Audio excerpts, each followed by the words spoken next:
रखी लोकां नाल फकीरा, ऐसा बैन खलोन तू होवे ते हसन सारे, टुर जावे ते रो। सुन तो सही जहां में है तेरा फसाना क्या, कहती है तुझको खलके खुदा गायबाना क्या।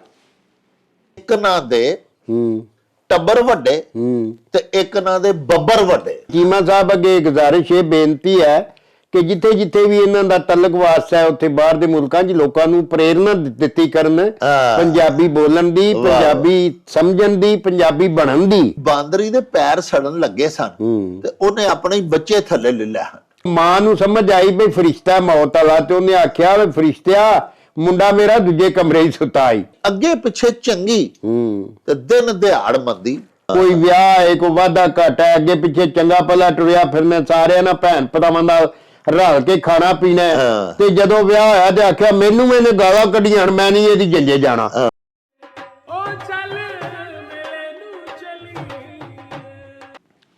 बिस्मिल्लाहिर्रहमानिर्रहीम। शुरू खुदा दे नामों जिसदा जोड़ जवाब ना कोई, जिसदी रहमत बख्शिश वाला अंत हिसाब ना कोई। दुनिया भर विच वसन वाले पंजाबीओ ते साडे प्यारे वेखण वालिओ, अस्सलामु अलैकुम, सत श्री अकाल, नमस्कार ते ढेर ढेर सलामा। पंजाबी माँ बोली दे जुबानो अदब ते सकाफत दे फरोग ते वधावे ते चढ़तल ते सिੱਖਿਆ ਲਈ शुरू किए जाने वाले तुहाडे अपने यूट्यूब चैनल मेला टीवी के उत्ते तुहानूं दिल दीआं डुंगियाइयां तो सत बिस्मिल्ला ते जी आयां नूं आखने आ।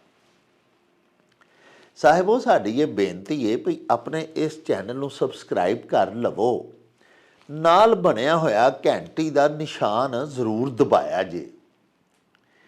प्यारिओ साडे विलॉग्स नूं लाइक ते आपस दे विच पंजाबी हलकियां दे विच शेयर भी करया करो ते साहिबो अपने कमेंट्स सानू जरूर भिजवाया करो, क्यों जे तुहाडे कमेंट्स एक ते साडे लई बड़ी हलाशेरी दा मूजब हुंदे ने ते दूजा असी तुहाडे कमेंट्स ते तुहाडी गाइडेंस दे चन्न ने। अपनी गल बात नूं मजीद निखारन शिंगारन सवारन दा आर ते यतन भी करते रहने आ। साहिबो साडी एक बड़ी प्यारी बड़ी नेक पाक पाक बाज भैन है, फैसलाबाद दे नाल उन्हां दा ताल्लुक है, साड़ियां परमानेंट व्यूअर ने। उन्हां दा नामे नामी है सैयदा राशिदा गिलानी। प्यारिओ एडे एहतराम दे नाल मैं उन्हां दा नाम इस वास्ते लैण दिया वां कि साडी ये बाजी जिहड़े ने एक कुरान पाक दी और अहादीस दी फिका दी यानी दीनी तालीम दा मदरसा चला रही ने, मुअल्लिमा ने ते मुदर्रिसा ने। बच्चियां उत्थे आउंदियां ने और ये उन्हां नूं फ्री एजुकेट करदियां ने दीनी हवाले दे नाल। इस तो इलावा सिलाई कढ़ाई का भी फ्री उत्थे इंतजाम है। इन्हां दे मदरसे दे विच बच्चियां नूं हुनरमंद भी बनांदियां ने। साडी इस बाजी सैयदा राशिदा गिलानी होरां ने एक बड़ी प्यारी हकायत भिजवाई है, जिहड़ी मैं तुहाडे गोशे गुजार करना चाहना वां। साहिबो एक खातून सी ते उन्हें सरे राह एक तंदूर लाया होया सी। मजदूर औरत सी बेचारी। साडे समाज दे विच साडे वसेब दे विच असी उन्हां नूं मੱਛ ही आखने आ, मੱਛ ना। ते वो तंदूरियां ला के ते रोटियां लांदियां ने। वो खातून जिहड़ी सी उस मासी ने भी तंदूर लाया होया सी ते लोग उथों रोटियां खरीदण आउंदे सन, अपना आटा तौणा गुन्न के लिआउंदे सन, रोटियां लवांदे भी सन ते उत्थे बैठ के ते वो लोकां दी खिदमत करके ते अपनी रोजी रोटी कमा लैंदी सी। ਉਹਦੀਆਂ दो छोटियां छोटियां पोतरियां नाल ਉਹਦੇ साथ ਦਿੰਦੀਆਂ सन, थोड़ा बहुत ਉਹਨੂੰ असिस्ट करदियां सन। ਕਿਸੇ ਦੇ आटे ਦੇ ਕੋਲੋਂ पेड़े कर ਛੱਡੇ, ਕਿਸੇ ਦੇ ਹੋਰ जो छोटे मोटे दादी काम ਕਹਿੰਦੀ ਸੀ, ਉਹ पोतरियां ਨਿੱਕੀਆਂ ਨਿੱਕੀਆਂ ਅਣਜਾਣੀਆਂ ਉਹ ਨਾਲ ਰੱਖੀਆਂ ਹੁੰਦੀਆਂ ਸਨ ਤੰਦੂਰ ਤੇ ਉਹ ਆਪਣੀ ਦਾਦੀ ਦਾ ਹੱਥ ਵੰਡਾਉਂਦੀਆਂ ਸਨ। ਉੱਥੋਂ ਸਰੇ ਰਾਹ ਚੂੰ ਕੇ ਤੰਦੂਰ ਸੀ ਤੇ ਉੱਥੋਂ ਜਿਸ ਵੇਲੇ ਕੋਈ ਜਨਾਜ਼ਾ ਗੁਜ਼ਰਨਾ ਤੇ ਉਸ ਮਾਈ ਮਾਛਨ ਜਿਹੜੀ ਰੋਟੀਆਂ ਲਾਉਂਦੀ ਸੀ ਉਹਨੇ ਆਪਣੀਆਂ ਪੋਤਰੀਆਂ ਨੂੰ ਆਖਣਾ, ਨੀ ਕੁੜੀਓ ਜਾਓ ਹਾਂ ਵੇਖ ਕੇ ਆਓ, ਇਹ ਜਨਤੀ ਹੈ ਕਿ ਦੋਸਤੀ ਹੈ। ਯਾਨੀ ਜਿਹਦਾ ਜਨਾਜ਼ਾ ਜਾ ਰਿਹਾ ਹੈ ਉਹ ਬੰਦਾ ਮੁਰਦਾ ਜਿਹਦਾ ਜਨਾਜ਼ਾ ਲੈ ਕੇ ਆਵਾਮ ਜਾ ਰਹੀ ਏ, ਉਹ ਮਈਅਤ ਬਾਰੇ ਪੁੱਛਣਾ ਕਿ ਜਾਓ ਕੁੜੀਓ ਵੇਖ ਕੇ ਆਓ ਹਾਂ, ਇਹ ਜਿਹੜਾ ਜਨਾਜ਼ਾ ਲੰਘਿਆ ਜਨਤੀ ਹੈ ਕਿ ਦੋਸਤੀ ਹੈ। ਖੈਰ ਉਹ ਕੁੜੀਆਂ ਨੇ ਨੱਸ ਕੇ ਜਾਣਾ, ਛੋਟੀਆਂ ਛੋਟੀਆਂ ਬਾਲਣੀਆਂ, ਉਹਨਾਂ ਕਦੀ ਆ ਕੇ ਆਖ ਦੇਣਾ, ਦਾਦੀ ਇਹ ਜਨਤੀ ਹੈ, ਤੇ ਕਿਸੇ ਵੇਲੇ ਉਹਨਾਂ ਆਖ ਦੇਣਾ ਕਿ ਦਾਦੀ ਇਹ ਤਾਂ ਦੋਸਤੀ ਹੈ ਜਿਹੜਾ ਜਨਾਜ਼ਾ ਲੰਘਿਆ। ਪਿਆਰਿਓ, ਉੱਥੇ ਇੱਕ ਸਿਆਣੀ ਔਰਤ ਹੋਰ ਵੀ ਆਪਣੀ ਤੌਣ ਲੈ ਕੇ ਆਉਂਦੀ ਸੀ ਰੋਟੀਆਂ ਲਵਾਉਣ ਲਈ। ਉਹਨੇ ਇੱਕ ਦਿਨ ਉਸ ਮਾਛਰ ਨੂੰ ਪੁੱਛਿਆ, ਉਹ ਨਾ ਰਹਿ ਸਕੀ, ਉਹਨੇ ਆਖਿਆ, ਭੈਣ ਮੈਨੂੰ ਇਹ ਦੱਸ ਕਿ ਇਹ ਨਿੱਕੀਆਂ ਨਿੱਕੀਆਂ ਬਾਲੜੀਆਂ ਜਿਹੜੀਆਂ ਨੇ ਇਹਨਾਂ ਨੂੰ ਕਿਵੇਂ ਪਤਾ ਲੱਗ ਜਾਂਦਾ ਭਈ ਇਹ ਜਿਹੜੀ ਮਈਅਤ, ਇਹ ਜਨਾਜ਼ਾ ਜਿਹੜਾ ਗੁਜ਼ਰਿਆ ਇਹ ਭਾਈ ਜਨਤੀ ਹੈ, ਜਾਂ ਇਹ ਔਰਤ ਜਿਹਦਾ ਜਨਾਜ਼ਾ ਲੰਘਿਆ ਇਹ ਔਰਤ ਜਨਤੀ ਹੈ। ਇਸੇ ਤਰ੍ਹਾਂ ਕਦੀ ਆ ਕੇ ਇਹ ਬਾਲੜੀਆਂ ਆਖ ਛੱਡਦੀਆਂ ਨੇ ਭਈ ਇਹ ਦੋਸਤੀ ਹੈ। ਇਹਨਾਂ ਨਿੱਕੀਆਂ ਨਿੱਕੀਆਂ ਬਾਲੜੀਆਂ ਨੂੰ ਕਿਵੇਂ ਪਤਾ ਲੱਗਦਾ ਹੈ? ਤੇ ਪਿਆਰਿਓ, ਉਹ ਮਾਛਨ ਜਿਹੜੀ ਰੋਟੀਆਂ ਲਾਉਂਦੀ ਸੀ ਉਹਨੇ ਅੱਗੋਂ ਉਸ ਸਵਾਲ ਕਰਨ ਵਾਲੀ ਔਰਤ ਨੂੰ ਨਬੀ ਪਾਕ ਸੱਚੇ ਸਾਹਿਬ ਦਾ ਇੱਕ ਵਾਕਿਆ ਸੁਣਾਇਆ। ਉਸ ਮਾਈ ਸਾਹਿਬ ਆਖਿਆ ਕਿ ਇੱਕ ਵਾਰੀ ਪਿਆਰੇ ਨਬੀ ਪਾਕ ਆਪਣੀ ਮਸਜਿਦ ਦੇ ਵਿੱਚ ਤਸ਼ਰੀਫ ਫਰਮਾ ਸਨ ਤੇ ਬਾਹਰੋਂ ਦੀ ਕੋਈ ਜਨਾਜ਼ਾ ਲੰਘਿਆ। ਪਿਆਰੇ ਨਬੀ ਪਾਕ ਨੇ ਅਸਹਾਬ ਨੂੰ ਪੁੱਛਿਆ ਭਈ ਇਹ ਕੌਣ ਫੌਤ ਹੋਇਆ ਹੈ, ਕਿਹਦਾ ਜਨਾਜ਼ਾ ਹੈ? ਉਹਨਾਂ ਨੇ ਦੱਸਿਆ, ਜੀ ਇਹ ਫਲਾਂ ਜਿਹੜੇ ਸਨ ਤੁਹਾਡੇ ਸੁਹਾਬੀ ਉਹ ਫੌਤ ਹੋ ਗਏ ਨੇ, ਬੜੇ ਹੀ ਨੇਕ ਸਨ, ਬੜੇ ਪਾਕਬਾਜ਼ ਸਨ, ਬੜੇ ਮਿਲਨਸਾਰ ਸਨ, ਬੜੇ ਹਮਦਰਦ ਤਬਾ ਆਦਮੀ ਸਨ, ਅੱਲਾਹ ਪਾਕ ਦੇ ਬੰਦਿਆਂ ਦੇ ਨਾਲ ਬੜਾ ਪਿਆਰ ਕਰਦੇ ਸਨ। ਮਤਲਬ ਉਹਨਾਂ ਦੀਆਂ ਜਿਹਦਾ ਜਨਾਜ਼ਾ ਜਾ ਰਿਹਾ ਸੀ ਉਹਦੀਆਂ ਕਾਫੀ ਤਾਰੀਫਾਂ ਹਜ਼ੂਰ ਪਾਕ ਦੀ ਖਿਦਮਤ ਦੇ ਵਿੱਚ ਬੈਠੇ ਹੋਏ ਸੁਹਾਬਾ ਨੇ ਕੀਤੀਆਂ। ਤੇ ਪਿਆਰੇ ਨਬੀ ਪਾਕ ਨੇ ਉਹਦੀਆਂ ਤਾਰੀਫਾਂ ਸੁਣ ਕੇ ਆਖਿਆ ਕਿ ਲਓ ਵੀ ਸੱਜਣੋ, ਇਹ ਬੰਦਾ ਜਿਹੜਾ ਜੇ ਨਾ ਇਹ ਜਨਤੀ ਜੇ। ਇਸੇ ਤਰ੍ਹਾਂ ਹੀ ਫਿਰ ਇੱਕ ਵਾਰੀ ਪਿਆਰੇ ਨਬੀ ਪਾਕ ਸੱਚੇ ਸਾਹਿਬ ਆਪਣੇ ਅਸਹਾਬ ਦੀ ਮਹਿਫਲ ਦੇ ਵਿੱਚ ਆਪਣੇ ਸੁਹਾਬਾ ਦੇ ਜਲਵ ਦੇ ਵਿੱਚ ਬੈਠੇ ਸਨ ਤੇ ਫਿਰ ਮਸਜਿਦ ਦੇ ਬਾਹਰੋਂ ਗਲੀ ਚੋਂ ਜਨਾਜ਼ਾ ਲੰਘਿਆ ਤੇ ਸਰਕਾਰ ਨੇ ਪੁੱਛਿਆ ਕਿ ਇਹ ਕਿਹਦਾ ਜਨਾਜ਼ਾ ਹੈ? ਤੇ ਸੁਹਾਬਾ ਨੇ ਆਖਿਆ ਜੀ ਕਿ ਇਹ ਫਲਾਂ ਸ਼ਖਸ ਦਾ ਜਨਾਜ਼ਾ ਹੈ। ਅੱਲਾਹ ਪਾਕ ਦੀ ਮਖਲੂਕ ਇਹਦੇ ਤੋਂ ਬੜੀ ਹੀ ਤੰਗ ਸੀ। ਸ਼ੁਕਰ ਹੈ ਅੱਲਾ ਦਾ ਕਿ ਇਹਦੇ ਤੋਂ ਧਰਤੀ ਪਾਕ ਹੋਈ ਹੈ ਔਰ ਲੋਕਾਂ ਦੀ ਜਾਨ ਕਲੂ ਖਲਾਸੀ ਹੋਈ ਹੈ, ਜਾਨ ਬਖਸ਼ੀ ਹੋਈ ਹੈ। ਪਿਆਰਿਓ, ਨਬੀ ਪਾਕ ਨੇ ਜਦੋਂ ਇਹ ਵੀ ਗੱਲਾਂ ਸੁਣੀਆਂ ਤੇ ਪਿਆਰੇ ਨਬੀ ਪਾਕ ਨੇ ਆਖਿਆ, ਅਸਤਗਫਿਰੁੱਲਾ ਅਸਤਗਫਿਰੁੱਲਾ, ਇਹ ਬੰਦਾ ਦੋਸਖੀ ਹੈ। ਪਿਆਰਿਓ, ਨਬੀ ਪਾਕ ਸੱਲੱਲਾਹੁ ਅਲੈਹਿ ਵ ਆਲਿhi ਵ ਅਸਹਾਬਿhi ਵ ਅਜ਼ਵਾਜਿhi ਵ ਬਾਰਿਕ ਵਸੱਲਮ, ਸਾਡੀ ਸੱਚੀ ਸਰਕਾਰ ਦੇ ਪਿਆਰੇ ਅਸਹਾਬ ਜਿਹੜੇ ਸਨ ਉਹਨਾਂ ਪੁੱਛਿਆ ਕਿ ਹਜ਼ੂਰ ਉਦਨ ਜਨਾਜ਼ਾ ਲੰਘਿਆ ਸੀ ਜਿਹਦੀਆਂ ਅਸੀਂ ਤਾਰੀਫਾਂ ਕੀਤੀਆਂ ਸਨ, ਤੁਸਾਂ ਫਰਮਾਇਆ ਸੀ ਕਿ ਉਹ ਜਨਤੀ ਹੈ।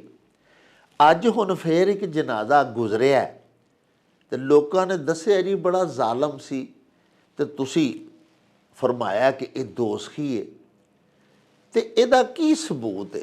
ਤੇ ਫਿਰ ਨਬੀ ਪਾਕ ਸੱਚੇ ਸਾਹਿਬ ਨੇ ਆਪਣੇ ਅਸਹਾਬ ਨੂੰ ਦੱਸਿਆ कि सुन तो सही जहां में है तेरा फसाना क्या, कहती है तुझको खल्के खुदा गायबाना क्या। हजूर पाक फरमाया भाई फूड़ी ते ही फैसला हो जाता है कि मरन वाला जनती है कि दोज़खी है। प्यारिओ, जिहड़ा बंदा फौत होए और उहदे सफ़े मातम दे उत्ते उहदी फूड़ी दे उत्ते आने वाले लोग अफसोस करन दे वास्ते आने वाले जिहड़े लोग होंदे ने, जिहड़े ताज़ियत करन आउंदे ने, जिहड़े आइज़ा रिश्तेदार अकारब यार दोस्त हमसाए शहरदार महल्लेदार, जे वो आके ਮਰਨ ਵਾਲੇ ਦੀਆਂ ਸਿਫਾਤ ਬਿਆਨ ਕਰਨ ਕਿ ਯਾਰ ਬੜਾ ਹੀ ਪਿਆਰਾ ਬੰਦਾ ਸੀ, ਔਖੇ ਸੌਖੇ ਟਾਈਮ ਰਲਦਾ ਸੀ ਹਮਸਾਇਆਂ ਨੂੰ, ਹਰ ਇੱਕ ਦੇ ਨਾਲ ਬੜੀ ਸ਼ਗੁਫਤਾ ਗੋਈ ਦੇ ਨਾਲ ਪੇਸ਼ ਆਉਂਦਾ ਸੀ, ਬੜਾ ਅੱਛਾ ਬਾ ਇਖਲਾਕ ਮਿਲਨਸਾਰ। ਤੇ ਹਜ਼ੂਰ ਪਾਕ ਫਰਮਾਇਆ ਕਿ ਸਮਝ ਲਓ ਕਿ ਉਹ ਬਖਸ਼ਿਆ ਹੈ। ਤੇ ਇਸੇ ਤਰ੍ਹਾਂ ਹੀ ਅਜਿਹਾ ਬੰਦਾ ਜਿਹਦੇ ਮਰਨ ਤੋਂ ਬਾਅਦ ਲੋਕੀ ਆਖਣ ਕਿ ਸ਼ੁਕਰ ਹੈ ਯਾ ਅੱਲਾ, ਇਹਦੇ ਜ਼ੁਲਮ, ਇਹਦੀ ਜਫਾ ਤੋਂ ਸਾਡੀ ਜਾਨ ਛੁੱਟੀ, ਸ਼ੁਕਰ ਹੈ ਧਰਤੀ ਪਾਕ ਹੋਈ ਇਹਦੇ ਗੁਨਾਹਾਂ ਤੋਂ, ਇਹਦੇ ਮਜ਼ਾਲਮ ਤੋਂ, ਇਹਦੀਆਂ ਜਫਾਵਾਂ ਤੋਂ। ਤੇ ਉਹ ਬੰਦਾ ਜ਼ਾਹਿਰ ਦੋਜ਼ਖੀ ਹੈ, ਤੁਸੀਂ ਸਮਝ ਲਓ ਕਿ ਦੋਜ਼ਖ 'ਚ ਜਾਏਗਾ। ਉਸ ਮਾਈ ਮਾਛਰ ਨੇ ਵੀ ਉਸ ਔਰਤ ਨੂੰ ਇਹ ਹੀ ਸਮਝਾਇਆ। ਉਹਨੇ ਆਖਿਆ ਮੈਂ ਤਾਂ ਇਹਨਾਂ ਬਾਲੜੀਆਂ ਨੂੰ ਘਾਲਣੀਆਂ, ਇਹ ਜਾਂਦੀਆਂ ਨੇ ਜਿਸ ਵੇਲੇ ਜਨਾਜ਼ਾ ਜਾ ਰਿਹਾ ਹੁੰਦਾ, ਜੇ ਲੋਕੀ ਮਗਰ ਤਾਰੀਫ ਕਰਦੇ ਜਾਂਦੇ ਨੇ ਕਿ ਬੜਾ ਹੀ ਅੱਲਾ ਵਾਲਾ ਬੰਦਾ ਸੀ, ਬੜਾ ਹੀ ਪਿਆਰਾ ਆਦਮੀ ਸੀ, ਬੜਾ ਹੀ ਬਾ ਇਖਲਾਕ ਸੀ, ਬੜਾ ਪਾਕੀਜ਼ਾ ਕਿਰਦਾਰ ਸੀ। ਮੈਨੂੰ ਪਤਾ ਲੱਗ ਜਾਂਦਾ ਹੈ, ਜਨਤੀ ਇਹ ਬਾਲੜੀਆਂ ਆ ਕੇ ਮੈਨੂੰ ਦੱਸ ਦਿੰਦੀਆਂ ਨੇ ਕਿ ਅੰਮਾ ਜਨਤੀ ਹੈ, ਯਾਨੀ ਇਹਨਾਂ ਨੂੰ ਪਤਾ ਹੁੰਦਾ ਵੀ ਤਾਰੀਫਾਂ ਜੋ ਹੋਈਆਂ ਨੇ, ਇਹਨਾਂ ਨੂੰ ਮੈਂ ਸਿਖਾਇਆ ਹੈ। ਇਸੇ ਤਰ੍ਹਾਂ ਜਿਹਦੇ ਜਨਾਜ਼ੇ ਦੇ ਪਿੱਛੇ ਜਾਣ ਵਾਲੇ ਲੋਕ ਉਹਦੀ ਬਦਸਿਫਤੀ ਕਰਦੇ ਹੋਣ, ਬੱਚੀਆਂ ਸੁਣ ਕੇ ਆ ਕੇ ਮੈਨੂੰ ਦੱਸ ਦਿੰਦੀਆਂ ਨੇ ਭਈ ਇਹ ਬੰਦਾ ਜਿਹੜਾ ਜੇ ਇਹ ਦਾਦੀ ਅੰਮਾ ਦੋਸਕੀ ਜੇ। ਪਿਆਰਿਓ, ਬਾਬਾ ਪੰਜਾਬੀ ਡਾਕਟਰ ਫਕੀਰ ਮੁਹੰਮਦ ਫਕੀਰ ਮਰਹੂਮ ਮਗਫੂਰ ਹੋਰਾਂ ਨੇ ਵੀ ਇਸ ਜ਼ਿਮਨ ਦੇ ਵਿੱਚ ਇੱਕ ਬੜਾ ਹੀ ਖੂਬਸੂਰਤ ਸ਼ੇਰ ਲਿਖਿਆ ਹੈ, ਜਿਹਦੇ 'ਚ ਉਹਨਾਂ ਨੇ ਸਾਨੂੰ ਪੂਰੀ ਜ਼ਿੰਦਗੀ ਗੁਜ਼ਾਰਨ ਦਾ ਵੱਲ ਦੱਸ ਛੱਡਿਆ ਹੈ ਇੱਕ ਸ਼ੇਰ ਦੇ ਵਿੱਚ। ਔਰ ਬਾਬਾ ਜੀ ਦਾ ਸ਼ੇਰ ਇਹ ਵੇ ਭਈ ਰੱਖੀ ਲੋਕਾਂ ਨਾਲ ਫਕੀਰਾ ਐਸਾ ਬੈਨ ਖਲੋਣ, ਤੂੰ ਹੋਵੇਂ ਤੇ ਹੱਸਣ ਸਾਰੇ, ਟੁਰ ਜਾਵੇਂ ਤੇ ਰੋ। ਇਹੀ ਪਿਆਰਿਓ ਨੁਸਖਾ ਜੇ ਜੰਨਤ 'ਚ ਜਾਣ ਦਾ ਔਰ ਦੋਜ਼ਖ ਤੋਂ ਬਚਣ ਦਾ, ਕਿ ਆਪਣੇ ਵਸੇਬ ਦੇ ਵਿੱਚ, ਆਪਣੀ ਵਸੋਂ ਦੇ ਵਿੱਚ, ਆਪਣੀ ਰਹਿਤਲ ਦੇ ਵਿੱਚ, ਆਪਣੇ ਅਹਿਲੋ ਅਯਾਲ ਦੇ ਵਿੱਚ, ਆਪਣੇ ਮੁਹੱਲੇਦਾਰਾਂ ਸ਼ਹਿਰਦਾਰਾਂ ਦੇ ਵਿੱਚ ਐਸੀ ਖੂਬਸੂਰਤ ਔਰ ਪਾਕ ਸਾਫ ਸੁਥਰੀ ਜ਼ਿੰਦਗੀ ਗੁਜ਼ਾਰੋ ਕਿ ਅੱਲਾਹ ਪਾਕ ਸੱਚੇ ਸਾਹਿਬ ਦੀ ਮਖਲੂਕ ਤੁਹਾਡੀਆਂ ਸਿਫਤਾਂ ਕਰਨ ਤੇ ਮਜਬੂਰ ਹੋ ਜਾਏ। ਤੁਹਾਡਾ ਹਰ ਫੇਲ ਜਿਹੜਾ ਉਹ ਤੁਹਾਡੇ ਲੱਗਦੇ ਲਾਣਿਆਂ ਦੇ ਵਾਸਤੇ, ਤੁਹਾਡੇ ਮੁਤਾਲਿਕੀਨ ਦੇ ਵਾਸਤੇ ਬਾਇਸੇ ਰਾਹਤ ਹੋਵੇ, ਬਾਇਸੇ ਤਸਕੀਨ ਹੋਵੇ। ਉਹਨਾਂ ਨੂੰ ਸਕੂਨ ਮਿਲੇ ਤੁਹਾਡੀ ਗੱਲ ਸੁਣ ਕੇ, ਤੁਹਾਡਿਆਂ ਕੰਮਾਂ ਕਾਜਾਂ ਤੋਂ ਉਹਨਾਂ ਨੂੰ ਰਾਹਤ ਮਿਲੇ। ਪਿਆਰਿਓ, ਇਸੇ ਦਾ ਨਾਂ ਹੀ ਜ਼ਿੰਦਗੀ ਹੈ। ਇਹ ਹੀ ਸਾਡੇ ਪਿਆਰੇ ਦੀਨ ਇਸਲਾਮ ਦਾ ਸਾਨੂੰ ਦਰਸ ਔਰ ਸਬਕ ਵੀ ਹੈ। ਇਹ ਬੜੀ ਇੱਕ ਖੂਬਸੂਰਤ ਹਕਾਇਤ ਸੀ, ਬੜੀ ਸਬਕ ਆਮੋਜ਼, ਜਿਹੜੀ ਸਾਡੀ ਮੁਸਤਕਿਲ ਵਿਊਅਰ ਬਾਜੀ ਸੈਯਦਾ ਰਾਸ਼ਿਦਾ ਗਿਲਾਨੀ ਹੋਰਾਂ ਨੇ ਸਾਨੂੰ ਭਿਜਵਾਈ ਤੇ ਅਸਾਂ ਅੱਗੋਂ ਤੁਹਾਡੀ ਖਿਦਮਤ ਦੇ ਵਿੱਚ ਪੇਸ਼ ਕੀਤੀ। ਸਾਹਿਬੋ, ਆਓ ਹੁਣ ਤੁਹਾਡੇ ਅਖਾਣ ਲੈ ਕੇ ਚੱਲੀਏ ਬਾਬਾ ਜੀ ਇਹਸਾਨ ਬਾਜਵਾ ਹੋਰਾਂ ਦੀ ਖਿਦਮਤ ਦੇ ਵਿੱਚ, ਤੇ ਬਾਕੀ ਗੱਲਾਂ ਬਾਤਾਂ ਉੱਥੇ ਹੀ ਚੱਲ ਕੇ ਤੁਹਾਡੇ ਨਾਲ ਸਾਂਝੀਆਂ ਕਰਾਂਗੇ। ਆਓ ਸਾਡੇ ਨਾਲ।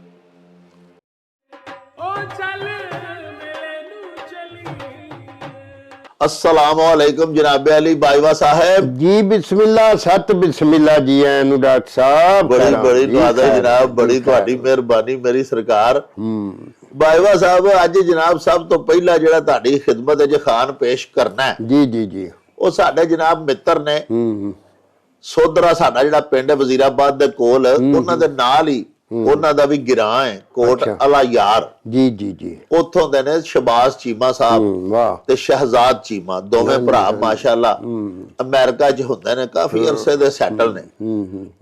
ਉਹ ਇਹਨਾਂ ਨੇ ਇਹ ਆਖਿਆ ਕਿ ਜੀ ਅਸੀਂ ਅਮਰੀਕਾ ਦੇ ਵਿੱਚ ਰਹਿੰਦੇ ਆ, ਇੱਥੇ ਰੋਜ਼ ਦੋਵੇਂ ਭਰਾ ਵੱਡੀ ਸਕਰੀਨ ਲਾ ਕੇ ਕਿਤੇ ਤੁਹਾਡਾ ਪ੍ਰੋਗਰਾਮ ਵੇਖਦੇ ਆ, ਬੜਾ ਹੀ ਖੁਸ਼ ਹੁੰਦੇ ਆ, ਬੜੀਆਂ ਗੱਲਾਂ ਮਿਲਦੀਆਂ ਨੇ ਵਿੱਚੋਂ। ਉਹਨਾਂ ਫਿਰ ਆਪਣੇ ਜਨਾਬ ਨੌਜਵਾਨ ਬੱਚਿਆਂ ਦੀਆਂ ਤਸਵੀਰਾਂ ਘੱਲੀਆਂ ਨੇ। ਅੱਛਾ। ਉਹਨਾਂ ਆਖਿਆ ਜੀ ਇੱਥੇ ਹੀ ਜੰਮੇ ਨੇ, ਇੱਥੇ ਹੀ ਪਲੇ ਨੇ, ਪਿਓਰ ਇੰਗਲਿਸ਼ ਬੱਚੇ ਨੇ, ਮਤਲਬ ਉਸ ਮਾਹੌਲ ਵਿੱਚ। ਲੇਕਿਨ ਉਹਨਾਂ ਆਖਿਆ ਕਿ ਸ਼ਬਾਜ਼ ਚੀਮਾ ਸਾਹਿਬ ਦੇ ਮਸਲਨ 2 ਬੱਚੇ ਨੇ, ਇੱਕ ਦਾ ਨਾਂ ਜਨਾਬ ਉਹਨਾਂ ਦੱਸਿਆ ਹੈਦਰ ਸ਼ਹਬਾਜ਼ ਚੀਮਾ, ਇੱਕ ਦਾ ਉਮਰ ਸ਼ਹਬਾਜ਼ ਚੀਮਾ, ਤੇ ਦੂਜੇ ਭਰਾ ਜਿਹੜਾ ਸ਼ਹਜ਼ਾਦ ਚੀਮਾ ਸਾਹਿਬ ਨੇ ਉਹਨਾਂ ਦਾ ਇੱਕੋ ਹੀ ਬੱਚਾ ਅਬਦੁੱਲਾ ਸ਼ਹਜ਼ਾਦ ਚੀਮਾ। ਉਹ ਆਂਦੇ ਨੇ ਕਿ ਜਨਾਬ ਪੂਰੀ ਪੰਜਾਬੀ ਇਹਨਾਂ ਨੂੰ ਆਉਂਦੀ ਹੈ, ਘਰ ਦੇ ਵਿੱਚ ਅਮਰੀਕਾ ਦੇ ਵਿੱਚ ਯਾਨੀ ਠੇਠ ਪੰਜਾਬੀ ਬੋਲਨੇ ਆ। ਤੇ ਹੁਣ ਜਦੋਂ ਦਾ ਤੁਹਾਡਾ ਇਹ ਵੇਖਨੇ ਆ ਪ੍ਰੋਗਰਾਮ ਤੇ ਸਾਰੇ ਮਾਸ਼ਾਅੱਲਾ ਘਰ 'ਚ ਪੰਜਾਬੀ ਸਾਨੂੰ ਬੜੀ ਜ਼ਿਆਦਾ ਆ ਗਈ। ਚਲੋ ਜੀ ਬੜੀ ਅੱਛੀ ਗੱਲ ਹੈ। ਉਹਨਾਂ ਜਨਾਬ ਅਖਾਣ ਭਿਜਵਾਇਆ ਕਿ ਇਹਦਾ ਤਰਜਮਾ ਦੱਸੋ ਕਿ ਇੱਕ ਨਾਂ ਦੇ ਟੱਬਰ ਵੱਡੇ ਤੇ ਇੱਕ ਨਾਂ ਦੇ ਬੱਬਰ ਵੱਡੇ। ਹਾਂਜੀ, ਇਸ ਅਖਾਣ ਵਿੱਚ ਪਹਿਲੀ ਗੱਲ ਤੇ ਵੀ ਬੜੀ ਖੁਸ਼ੀ ਦੀ ਗੱਲ ਹੈ ਜੀ ਕਿ ਚੀਮਾ ਸਾਹਿਬ ਆਪਣੇ ਪਰਿਵਾਰ ਦੇ ਨਾਲ ਪੰਜਾਬੀ ਬੋਲਦੇ ਨੇ। ਸਾਨੂੰ ਬੜੀ ਸ਼ਿਕਾਇਤ ਮਿਲਦੀ ਹੈ ਜਿਹੜੇ ਸਾਡੇ ਭਰਾ ਬਾਹਰ ਦੇ ਦੇਸ਼ਾਂ 'ਚ ਰਹਿੰਦੇ ਨੇ ਕਿ ਸਾਨੂੰ ਸਰਦਾਰਾਂ ਨੇ ਬੜੀ ਵਾਰੀ ਲਾਮੇ ਦਿੱਤੇ ਨੇ ਕਿ ਯਾਰ ਉਹ ਵੀ ਪੰਜਾਬੀ ਨੇ ਔਰ ਉਹ ਆਂਦੇ ਨੇ ਜੀ ਸਾਡੀ ਕੌਮੀ ਜ਼ਬਾਨ ਉਰਦੂ ਹੈ ਤੇ ਅਸੀਂ ਉਰਦੂ ਬੋਲਦੇ ਆ, ਸਾਡਾ ਪੰਜਾਬੀ ਨਾਲ ਲੈਣ ਦੇਣ ਕੋ ਨਹੀਂ। ਜੀ ਜੀ। ਔਰ ਐਸੇ ਲੋਕਾਂ ਤੇ ਮੈਨੂੰ ਅਫਸੋਸ ਹੀ ਹੋ ਸਕਦਾ ਤੇ ਚੀਮਾ ਸਾਹਿਬ ਅੱਗੇ ਗੁਜ਼ਾਰਿਸ਼ ਹੈ, ਬੇਨਤੀ ਹੈ ਕਿ ਜਿੱਥੇ ਜਿੱਥੇ ਵੀ ਇਹਨਾਂ ਦਾ ਤਲਕ ਵਾਸਤਾ ਹੈ ਉੱਥੇ ਬਾਹਰ ਦੇ ਮੁਲਕਾਂ 'ਚ ਲੋਕਾਂ ਨੂੰ ਪ੍ਰੇਰਨਾ ਦਿੱਤੀ ਕਰਨ ਪੰਜਾਬੀ ਬੋਲਣ ਦੀ, ਪੰਜਾਬੀ ਸਮਝਣ ਦੀ, ਪੰਜਾਬੀ ਬਣਨ ਦੀ। ਜੀ ਜੀ। ਹਾਂਜੀ, ਔਰ ਪੰਜਾਬੀ ਹੋਣਾ ਕੋਈ ਹੀਣੀ ਗੱਲ ਨਹੀਂ, ਪੰਜਾਬੀ ਹੋਣਾ ਬੜੀ ਮਾਨ ਤਰਾਨ ਵਾਲੀ ਗੱਲ ਹੈ। ਅਲਹਮਦੁਲਿਲਾ ਅਲਹਮਦੁਲਿਲਾ। ਜਾ ਤੇ ਇਸ ਵਾਸਤੇ ਇਸ ਜ਼ਬਾਨ ਤੇ ਕਦੀ ਮਤਲਬ ਇਸ ਤਰ੍ਹਾਂ ਨਾ ਵੀ ਐਵੇਂ ਮਤਲਬ ਕਿ ਬੜਾ ਔਖਿਆ ਹੋ ਕੇ ਉਰਦੂ ਬੋਲਣਾ।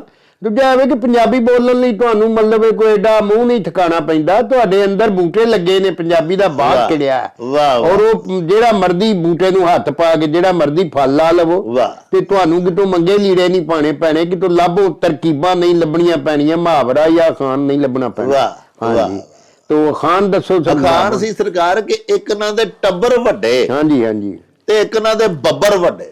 ਹਾਂਜੀ, ਇਸ ਅਖਾਣ ਵਿੱਚ ਦੱਸਿਆ ਗਿਆ ਵੀ ਕੁਝ ਲੋਕ ਜਿਹੜੇ ਨੇ ਨਾ ਜੀ ਕਈਆਂ ਘਰਾਂ ਦੇ ਵਿੱਚ ਤੇ ਇਸ ਤਰ੍ਹਾਂ ਹੁੰਦਾ ਵੀ ਕਈਆਂ ਘਰਾਂ ਜੀ ਜ਼ਿਆਦਾ ਹੁੰਦੇ ਨੇ, ਟੱਬਰ ਵੱਡਾ ਹੁੰਦਾ, ਬੱਚੇ ਜ਼ਿਆਦਾ ਹੁੰਦੇ ਨੇ। ਹਾਂਜੀ, ਤੇ ਜ਼ਾਹਰ ਹੈ ਫਿਰ ਬੱਚੇ ਜ਼ਿਆਦਾ ਹੋਣਗੇ ਤੇ ਖਰਚ ਜ਼ਿਆਦਾ ਹੋਏਗਾ। ਹਾਂਜੀ, ਖਾਣ ਪੀਣ ਵੀ ਜ਼ਿਆਦਾ ਹੋਏਗਾ, ਉਹਨਾਂ ਦੇ ਮਹੀਨੇ ਬਾਅਦ ਜਿਹੜਾ ਆਟਾ ਹੈ ਜਾਂ ਦਾਣੇ ਨੇ ਉਹ ਜ਼ਿਆਦਾ ਲੱਗਣਗੇ। ਹਾਂਜੀ, ਇਹਦੇ ਤੋਂ ਇਲਾਵਾ ਦੂਜਾ ਵੀ ਖਰਚਾ ਜ਼ਿਆਦਾ ਹੋਏਗਾ।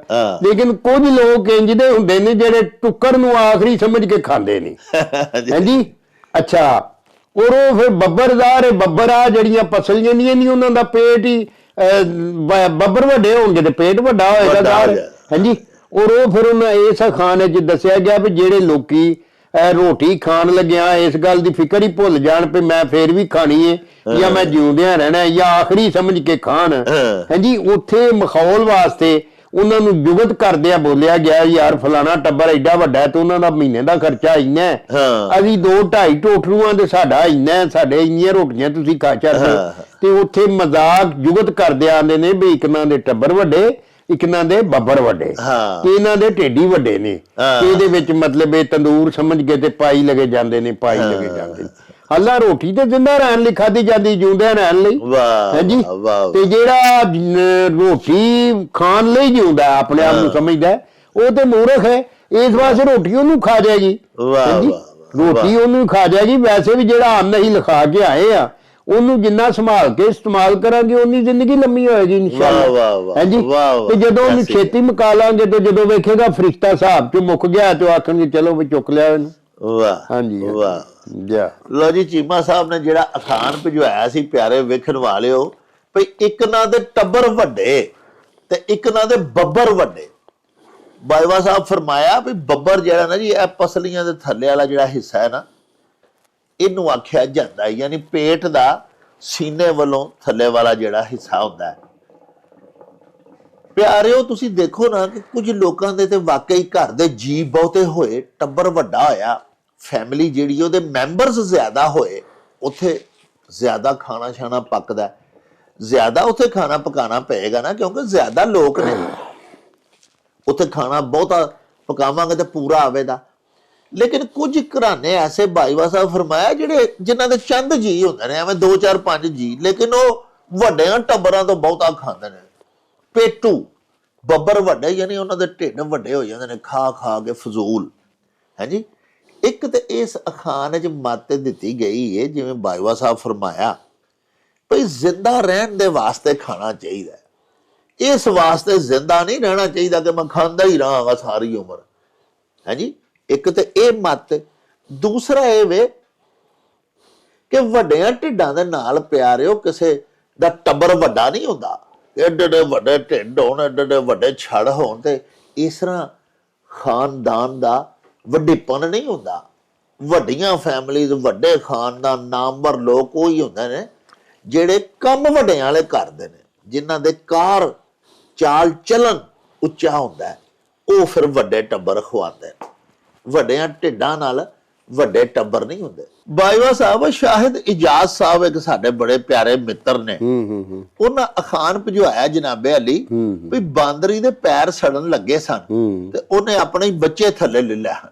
ਹਾਂਜੀ, ਇਸ ਮਿਸਲ ਦੇ ਵਿੱਚ ਇਹ ਦੱਸਿਆ ਗਿਆ ਹੈ ਕਿ ਜਦੋਂ ਬੰਦਾ ਬਹੁਤਾ ਹੀ ਔਖਾ ਹੋ ਜਾਂਦਾ ਨਾ ਜੀ ਜੀ, ਤੇ ਉਦੋਂ ਆਪਣੇ ਨਿਗਦੇ ਤੋਂ ਨਿਗਦੇ ਰਿਸ਼ਤੇ ਨੂੰ ਵੀ ਭੁੱਲ ਜਾਂਦਾ ਹੈ, ਕਿਉਂਕਿ ਉਹ ਆਪਣੇ ਪਹਿਲਾਂ ਸਰੀਰ ਦੀ ਕੋਸ਼ਿਸ਼ ਕਰਦਾ ਹੈ, ਆਪਣੇ ਆਪ ਨੂੰ ਬਚਾਉਣ ਦੀ ਕੋਸ਼ਿਸ਼ ਕਰਦਾ ਹੈ। ਜੀ ਜੀ ਜੀ, ਵੇਖੋ ਨਾ ਤੁਸੀਂ, ਅੱਲਾ ਮਾਫ ਕਰੇ ਕਿਤੇ ਕੋਈ ਜ਼ਲਜ਼ਲਾ ਆ ਜਾਂਦਾ ਹੈ, ਭੁਚਾਲ ਆ ਜਾਂਦਾ ਹੈ, ਜੀ ਜੀ, ਤੇ ਵੇਖਿਆ ਕਿ ਹਰ ਬੰਦਾ ਛੋਟਿਆਂ ਨੂੰ ਚੁੱਕਣ ਦੀ ਕੋਸ਼ਿਸ਼ ਘੱਟ ਕਰੇਗਾ, ਆਪਣੀ ਜਾਨ ਪਹਿਲਾਂ ਬਚਾਉਣ ਦੀ ਕੋਸ਼ਿਸ਼ ਕਰੇਗਾ। ਜੀ ਜੀ ਜੀ, ਹਾਂਜੀ ਜੀ। ਤੇ ਇਸੇ ਖਾਨ 'ਚ ਦੱਸਿਆ ਗਿਆ ਕਿ ਜਦੋਂ ਬਾਂਦਰੀ ਦੇ ਬੱਚਿਆਂ ਪੈਰਾਂ ਨੂੰ ਸੇਕ ਲੱਗਣ ਲੱਗਾ ਤਾਂ ਉਹਨੇ ਬੱਚੇ ਪੈਰਾਂ ਥੱਲੇ ਦੇ ਲਏ।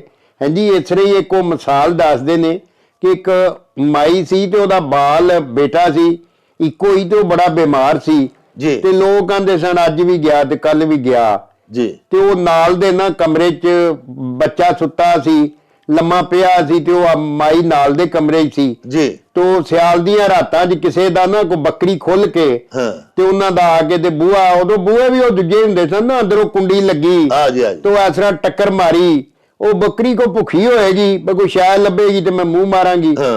ਤੋ ਮਾਂ ਨੂੰ ਸਮਝ ਆਈ ਵੀ ਫਰਿਸ਼ਤਾ ਮੌਤ ਵਾਲਾ, ਤੇ ਉਹਨੇ ਆਖਿਆ ਵੀ ਫਰਿਸ਼ਤਿਆ, ਮੁੰਡਾ ਮੇਰਾ ਦੂਜੇ ਕਮਰੇ 'ਚ ਸੁੱਤਾ ਈ। ਹਾਂਜੀ, ਤੋ ਗੱਲ ਇਹ ਹੈ ਕਿ ਇਹਦੇ 'ਚ ਦੱਸਿਆ ਗਿਆ ਕਿ ਸਭ ਤੋਂ ਜਦੋਂ ਬੰਦਾ ਬਹੁਤ ਔਖਾ ਹੋ ਜਾਂਦਾ ਨਾ, ਯਾਨੀ ਇਹ ਤੁਹਾਡਾ ਰਿਸ਼ਤੇਦਾਰੀ ਜਾਂ ਇਹ ਤੁਹਾਡਾ ਯਾਨੀ ਪਿਆਰ ਜਾਂ ਮੁਹੱਬਤ, ਇਹ ਇੱਕ ਖਾਸ ਹੱਦ ਤੱਕ ਜਦੋਂ ਬੰਦੇ ਨੂੰ ਆਪਣੀ ਜਾਨ ਜਿਹੜੀ ਹੈ ਖਤਰੇ 'ਚ ਜਾਪਦੀ ਹੈ ਤਾਂ ਪਹਿਲਾਂ ਕੋਸ਼ਿਸ਼ ਕਰਦਾ ਮੈਂ ਆਪਣੀ ਜਾਨ ਬਚਾਵਾਂ। ਵਾਹ ਵਾਹ ਵਾਹ, ਇਸ ਅਖਾਨ 'ਚ ਮੱਤ ਦਿੱਤੀ ਗਈ। ਲਓ ਜੀ ਪਿਆਰਿਓ, ਅਖਾਨ ਭਿਜਵਾਇਆ ਸੀ ਸਾਡੇ ਮਿੱਤਰ, ਸਾਡੇ ਦਰਸ਼ਕ ਸ਼ਾਹਿਦ ਇਜਾਜ਼ ਹੋਰਾਂ ਨੇ ਵੀ ਜਦੋਂ ਬਾਂਦਰੀ ਦੇ ਪੈਰ ਸੜਨ ਲੱਗ ਪਏ ਸਨ ਤੇ ਉਹਨੇ ਆਪਣੇ ਹੀ ਬੱਚੇ ਆਪਣੇ ਪੈਰਾਂ ਥੱਲੇ ਲੈ ਲਏ ਸਨ, ਆਪਣੇ ਆਪ ਨੂੰ ਬਚਾਉਣ ਵਾਸਤੇ ਸੇਕ ਤੋਂ, ਯਾਨੀ ਆਪਣੇ ਪੈਰ ਉਹਨੇ ਸੜਨੋਂ ਬਚਾ ਲਏ, ਆਪਣੇ ਬੱਚੇ ਥੱਲੇ ਲੈ ਲਏ। ਸਾਹਿਬੋ ਆਖਦੇ ਨੇ ਵੀ ਵਾਹ ਜਿੰਦ ਆਪਣੀ, ਅੱਲਾ ਪਾਕ ਕਿਸੇ ਤੇ ਅਜਿਹੀ ਸੂਰਤ ਹਾਲ ਨਾ ਲਿਆਵੇ ਜਿਵੇਂ ਬਾਜਵਾ ਸਾਹਿਬ ਗੱਲ ਸੁਣਾਈ ਮਾਈ ਵਾਲੀ। ਬਸਾ ਔਕਾਤ ਅਜਿਹੀ ਵੀ ਸੂਰਤ ਹਾਲ ਬਣ ਜਾਂਦੀ ਹੈ ਕਿ ਅਸੀਂ ਵੇਖਿਆ ਕਿ ਸੱਕੀ ਮਾਂ ਆਪਣੇ ਬੱਚੇ ਨੂੰ ਆਪਣੀ ਜਾਨ ਬਚਾਉਣ ਵਾਸਤੇ ਕੁਰਬਾਨ ਕਰ ਦਿੰਦੀ ਹੈ। ਮਿਸਾਲ ਦੇ ਤੌਰ ਤੇ ਅਸੀਂ ਆਪਣੇ ਬਜ਼ੁਰਗਾਂ ਤੋਂ ਸੁਣਿਆ ਵੀ ਜਦੋਂ ਵੰਡ ਹੋਈ ਪਾਕਿਸਤਾਨ ਤੇ ਹਿੰਦੁਸਤਾਨ ਦੀ, ਤੇ ਸਾਡੇ ਇੱਕ ਬਜ਼ੁਰਗ ਸੁਣਾਉਂਦੇ ਹੁੰਦੇ ਸਨ, ਸਾਡੇ ਮੁਹੱਲੇਦਾਰ ਸਨ ਮਿਰਜ਼ਾ ਤਫਜ਼ੁਲ ਬੇਗ, ਉਹਨਾਂ ਦੱਸਿਆ ਵੀ ਅਸੀਂ ਪੈ ਆਉਂਦੇ ਸਾਂ ਤੇ ਰਾਤਾਂ ਨੂੰ ਟੁਰਦੇ ਸਾਂ ਤੇ ਦਿਨ ਪੂਰਾ ਜਿਹੜਾ ਨਾ ਜੀ ਉਹ ਫਸਲਾਂ ਦੇ ਵਿੱਚ ਵੱਡੇ ਵੱਡੇ ਕਮਾਦਾਂ ਦੇ ਵਿੱਚ ਲੁਕੇ ਰਹਿੰਦੇ ਹਨ, ਤੇ ਰਾਤ ਨੂੰ ਉੱਠ ਕੇ ਤੇ ਟੁਰਨ ਲੱਗ ਪੈਣਾ, ਤੇ ਰਾਹ 'ਚ ਜੇ ਦਿਨੇ ਟੁਰਦੇ ਹਾਂ ਤੇ ਫੜ ਕੇ ਤੇ ਸਿੱਖ ਮਾਰਦੇ ਹਨ ਜਾਂ ਹਿੰਦੂ ਲੋਕ ਕਤਲ ਕਰ ਛੱਡਦੇ ਹਨ। ਤੇ ਉਹਨਾਂ ਇੱਕ ਗੱਲ ਸੁਣਾਈ ਕਿ ਇੱਕ ਛੋਟਾ ਜਿਹਾ ਬੱਚਾ ਸੀ, ਇੱਕ ਖਾਤੂਨ ਸਾਡੇ ਉਸ ਛੋਟੇ ਜਿਹੇ ਕਾਫਲੇ ਦੇ ਵਿੱਚ ਸ਼ਾਮਲ ਸੀ, ਉਹਦਾ ਇੱਕ ਬੱਚਾ ਸੀ ਤੇ ਉਹ ਭੁੱਖਾ ਸੀ, ਤੇ ਮਾਂ ਦੇ ਵੀ ਦੁੱਧ ਨਹੀਂ ਸੀ ਪਿਆ ਛਾਤੀ 'ਚ ਉਤਰਦਾ ਭੁੱਖ ਨਾਲ, ਤੇ ਉਹ ਬੱਚਾ ਰੋਵੇ। ਤੇ ਬਿਲ ਆਖਰ ਤੁਸੀਂ ਦੇਖੋ ਕਿ ਉਹਨਾਂ ਮੈਨੂੰ ਗੱਲ ਖੁਦ ਸੁਣਾਈ ਸੀ, ਮਰਹੂਮ ਨੇ, ਅੱਲਾ ਉਹਨਾਂ ਨੂੰ ਬਖਸ਼ੇ, ਕਿ ਮਾਂ ਜਿਹੜੀ ਆਪਣੇ ਪੁੱਤਰ ਤੋਂ ਜਾਨ ਵਾਰ ਛੱਡਦੀ ਹੈ, ਉਹਨੇ ਉਹ ਬੱਚਾ ਪੈਲੀਆਂ ਦੇ ਵਿੱਚ ਹੀ ਸੁੱਟ ਦਿੱਤਾ ਕਿ ਇਹਨੇ ਰੋਣੋਂ ਮੁੜਨਾ ਨਹੀਂ, ਤੇ ਜੇ ਇਹ ਰੋਏਗਾ ਤੇ ਸਾਨੂੰ ਵਾਰ ਪੈ ਜਾਏਗੀ ਤੇ ਸਾਨੂੰ ਫੜ ਕੇ ਤੇ ਕਤਲ ਕਰ ਛੱਡਣਗੇ। ਪਹਿਲੇ ਉਹਨੇ ਇਹ ਵੀ ਸੋਚਿਆ ਵੀ ਬੱਚੇ ਦੇ ਮੂੰਹ 'ਚ ਕਪੜਾ ਪਾ ਦਈਏ, ਉਹ ਫਿਰ ਉਹਨੂੰ ਨਾਲ ਦੀਆਂ ਆਖਿਆ ਨਹੀਂ ਮਰ ਜਾਏਗਾ ਹੀ, ਉਹਨੇ ਆਖਿਆ ਮੈਂ ਫਿਰ ਇਹਨੂੰ ਆਪਣੇ ਹੱਥੀਂ ਆਪਣੇ ਪੁੱਤਰ ਨੂੰ ਨਹੀਂ ਮਾਰਦੀ ਤੇ ਲਓ ਫਿਰ ਅੱਲਾ ਦੇ ਸਪੁਰਦ। ਆਪਣੀ ਜਾਨ ਬਚਾਉਣ ਲਈ ਪਿਆਰਿਓ, ਪੁੱਤਰ ਸੱਕਾ ਆਪਣਾ ਜੰਮਿਆ ਉੱਥੇ ਹੀ ਕਮਾਦਾਂ 'ਚ ਛੱਡ ਕੇ ਤੇ ਵਿਚਾਰੀ ਨਿਕਲ ਆਈ। ਇਹ ਵੰਡ ਦੀ ਗੱਲ ਹੈ।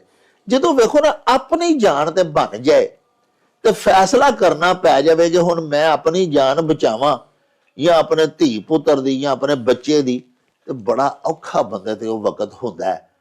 ਪਿਆਰਿਓ, ਤੁਸੀਂ ਉਹ ਵਾਕਿਆ ਵੀ ਸੁਣਿਆ ਹੋਣਾ ਹੈ ਕਿ ਜਦੋਂ ਸ਼ਹਿਨशाह ਅਕਬਰ ਮੁਗਲ ਬਾਦਸ਼ਾਹ ਜਿਹੜਾ ਹੈ, ਉਹ ਸ਼ਹਿਜ਼ਾਦਗੀ ਦੇ ਆਲਮ ਦੇ ਵਿੱਚ ਬੜਾ ਹੀ ਸਖਤ ਬਿਮਾਰ ਹੋ ਗਿਆ ਤੇ ਉਹਨੂੰ ਬਿਲਕੁਲ ਕਿਸੇ ਸੂਰਤ ਕਿਸੇ ਦਵਾਈ ਨਾਲ ਆਰਾਮ ਨਹੀਂ ਸੀ ਆਉਂਦਾ। ਤੇ ਉਦੋਂ ਫਿਰ ਉਹਦੇ ਪਿਓ ਨੇ ਉਹਦੀ ਮੰਜੀ ਦੇ ਦੁਆਲੇ ਚੱਕਰ ਕੱਟੇ ਤੇ ਚੱਕਰ ਕੱਟਣ ਤੋਂ ਬਾਅਦ ਅੱਲਾਹ ਪਾਕ ਦੇ ਹਜ਼ੂਰ ਦੁਆ ਕੀਤੀ ਕਿ ਯਾ ਅੱਲਾ ਮੇਰੇ ਪੁੱਤਰ ਨੂੰ ਜ਼ਿੰਦਗੀ ਬਖਸ਼ ਦਿਓ ਤੇ ਇਹਦੀ ਆਈ ਮੈਨੂੰ ਆ ਜਾਏ। ਔਰ ਆਖਦੇ ਨੇ ਕਿ ਫਿਰ ਹਮਾਯੂੰ ਬਾਦਸ਼ਾਹ ਜਿਹੜਾ ਹੈ, ਜਿਹੜਾ ਕਿ ਉਸ ਸ਼ਹਿਜ਼ਾਦੇ ਅਕਬਰ ਦਾ ਬਾਪ ਸੀ, ਉਹ ਇਸ ਦੁਨੀਆ ਤੋਂ ਰੁਖਸਤ ਹੋ ਗਿਆ ਤੇ ਉਹਦੀ ਜਾਨ ਬਚ ਗਈ। ਅਜੇ ਇਸਾਰ ਦੇ ਕੁਰਬਾਨੀ ਦੇ ਵਾਕਿਆਤ ਵੀ ਮਿਲਦੇ ਨੇ, ਲੇਕਿਨ ਅਕਸਰੀਅਤ ਅਜੇ ਵਾਕਿਆਤ ਦੀ ਹੋਈ ਹੈ ਕਿ ਜਦੋਂ ਮਾਂ ਤੇ ਪੁੱਤਰ ਇਕੱਠੇ ਹੋਣ ਤੇ ਦੋਵਾਂ ਚੋਂ ਇੱਕ ਦੀ ਜ਼ਿੰਦਗੀ ਬਚਣ ਦਾ ਚੁਆਇਸ ਕਰਨਾ ਪੈ ਜਾਵੇ ਤੇ ਮਾਵਾਂ ਬਸਾ ਔਕਾਤ ਪੁੱਤਰਾਂ ਨੂੰ ਵੀ ਭੁੱਲ ਜਾਂਦੀਆਂ ਨੇ ਆਪਣੀ ਜਾਨ ਬਚਾਉਣ ਵਾਸਤੇ। ਜਿਵੇਂ ਇਸ ਅਖਾਣ 'ਚ ਦੱਸਿਆ ਗਿਆ ਹੈ ਕਿ ਜਦੋਂ ਬਾਂਦਰੀ ਦੇ ਪੈਰ ਸੜਨ ਲੱਗ ਪਏ ਤੇ ਸਾਹਿਬੋ ਨੇ ਆਪਣੇ ਬੱਚੇ ਥੱਲੇ ਲੈ ਲਏ ਕਿ ਚਲੋ ਬੱਚੇ ਮੇਰੇ ਭਾਵੇਂ ਸੜ ਮਰਨ ਪਰ ਮੇਰੇ ਪੈਰ ਤੇ ਬਚ ਜਾਣ। ਆਪਣੀ ਜਾਨ ਨਾਲੋਂ ਅੱਗੇ ਕੋਈ ਨਹੀਂ ਹੁੰਦਾ। ਇਹ ਅਖਾਣ 'ਚ ਸਾਨੂੰ ਮੱਤ ਦਿੱਤੀ ਗਈ ਹੈ। ਬਾਜਵਾ ਸਾਹਿਬ, ਬਹਾਵਲਪੁਰ ਦਾ ਇਲਾਕਾ ਹੈ ਪੰਜ ਵੜ।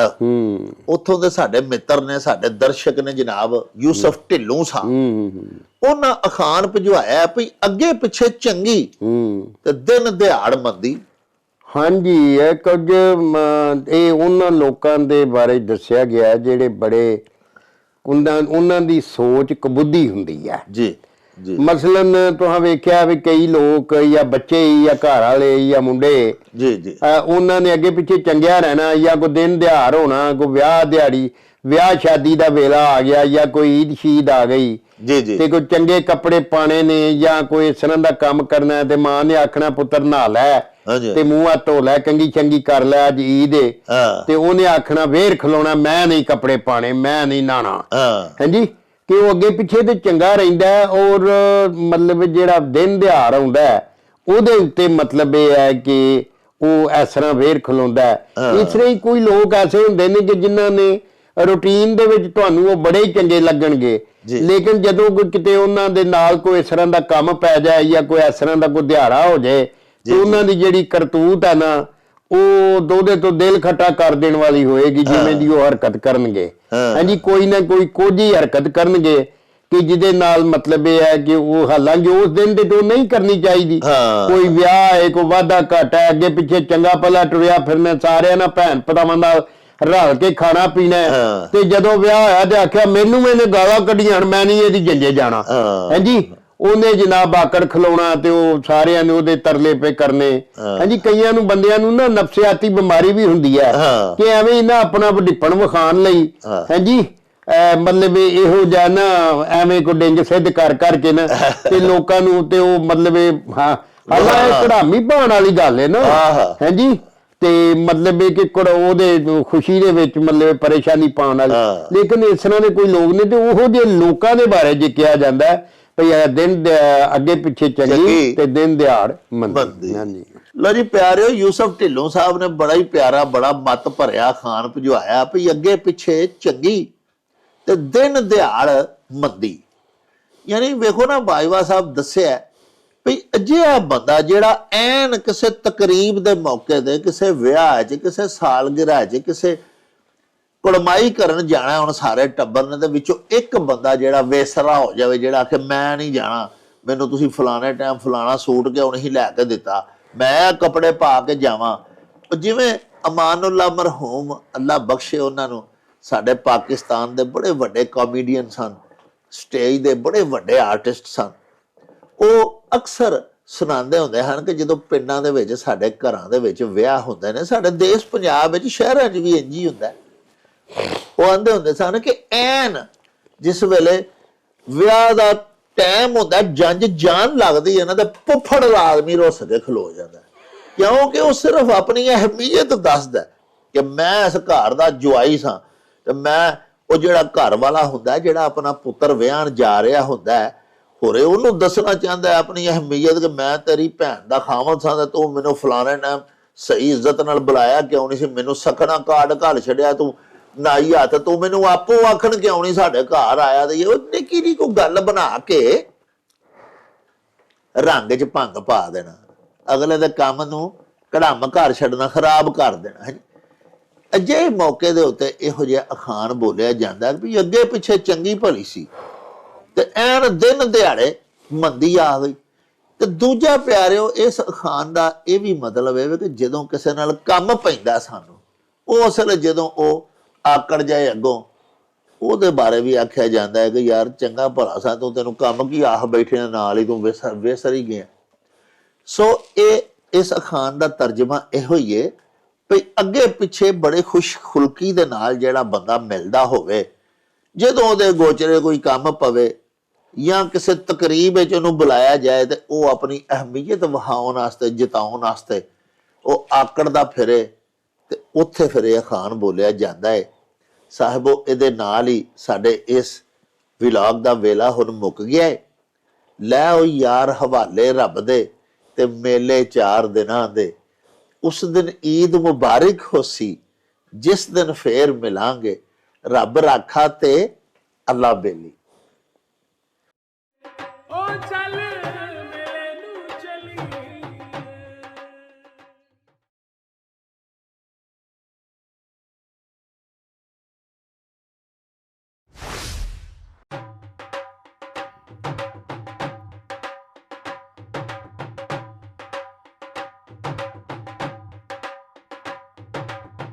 रौनक हो जाऊं चट